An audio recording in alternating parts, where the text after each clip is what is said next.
ታማኝ ሰዎች ያፈሰሱት ላብ ፈሶ አይቀርም። ታማኝ ሰዎች ያለቀሱት ለቅሶ ከንቱ አይቀርም። ታማኝ ሰዎች የደከሙት ድካም ያፈሰሱት ጉልበት ከንቱ ሆኖ አይቀርም። እግዚአብሔር አምላክ በዓመቱ መጨረሻ ሂሳብ ያወራርዳል፣ ይከፍላል። የክፍያ ሲዝን አለ፣ የአዝመራ ሲዝን አለ።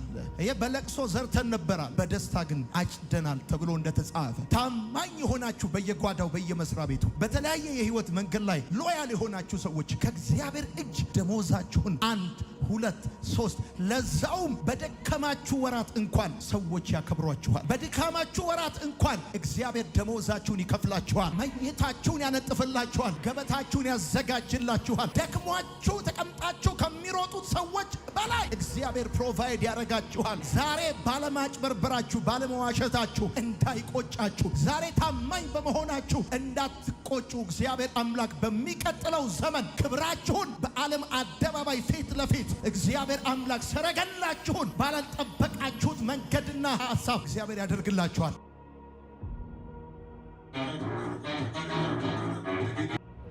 ከንጉሥ ዳዊት ሕይወት የምንማረው የመጀመሪያውና አስደናቂው ነገር ምንድነው ሲባል ለትንሽ ነገር ታማኝ